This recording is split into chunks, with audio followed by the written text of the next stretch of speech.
সবাইকে আসসালামু আলাইকুম। আজ আপনাদের খুবই মজার একটা ভর্তা বানিয়ে দেখাবো। এই ভর্তা থাকলে ভাত খেতে আর কিছুই লাগবে না। যে খাবে সেই আপনার রান্নার প্রশংসা করবে। আশা করি আমার আজকের রেসিপি আপনাদের ভালো লাগবে। কথা না বাড়িয়ে চলুন জেনে নিই খুবই মজার ভর্তা বানানোর প্রস্তুত প্রণালী। আজকে ভর্তা বানাবো পটল দিয়ে। এখানে আমি পটল নিয়েছি। পটলগুলো খুব ভালো করে ধুয়ে নিয়েছি। খোসা ফেলে দেওয়ার কোনো প্রয়োজন নেই। খোসা সহ পটলটাকে আমি ছোট, ছোট টুকরা করে কেটে নিব। খুব ভালো করে পটলটাকে আমি কেটে নিয়েছি। আপনি চাইলে শুধুমাত্র পটলের খোসা দিয়েও ঠিক একই রেসিপিতে ভর্তাটা বানিয়ে নিতে পারবেন। এবার আমি পটলগুলোকে খুব ভালো করে সেদ্ধ করে নিব। পটলগুলোকে আমি সেদ্ধ করে নিয়েছি। এবার পেস্ট করে নিব। আপনি চাইলে শিলপাটা অথবা গ্রাইন্ডারে পেস্ট করে নিতে পারবেন। আমি গ্রাইন্ডারে পেস্ট করে নিয়েছি। এবার চলে যাব ভর্তা বানানোর জন্য।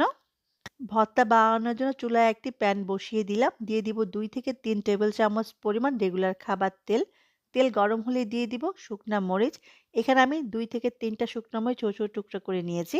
ঝালটা আপনি আপনার টেস্ট অনুযায়ী কম বেশি করে নিতে পারবেন। দিয়ে দিলাম ১ টেবিল চামচ পরিমাণ রসুন কুচি। এবার রসুন আর মরিচটাকে সামান্য একটু ভেজে নিব। রসুনের গায়ে হালকা কালার ধরে আসলেই দিয়ে দিব ১/২ কাপ পরিমাণ পেঁয়াজ কুচি।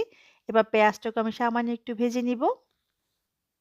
এই পর্যায়ে দিয়ে দিব ১ টেবিল চামচ পরিমাণ কাঁচামরিচ কুচি। আবারও বলছি ঝালটা আপনি আপনার টেস্ট অনুযায়ী কম বেশি করে নিতে পারবেন।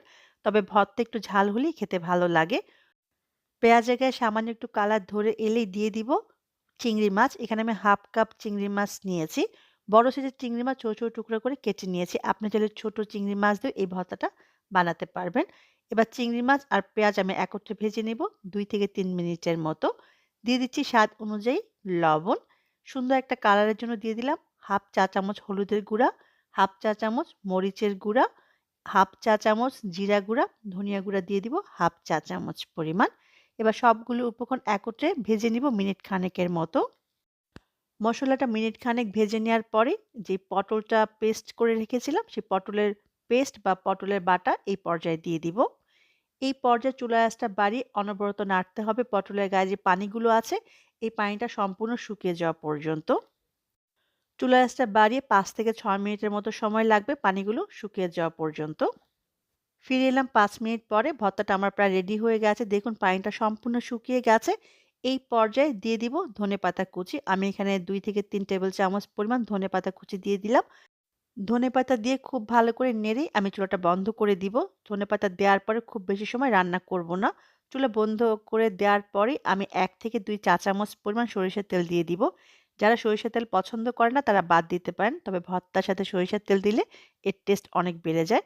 সরিষার তেল দিয়ে খুব ভালো করে নেড়ে চেড়ে আমি পরিবেশন করব খুবই মজার পটলের ভর্তা। শুধু পটলের খোসা দিয়েও কিন্তু এই ভর্তাটা বানানো যাবে। ভর্তা আমার রেডি হয়ে গেছে। সাদা ভাতের সাথে খেতে অনেক বেশি মজা।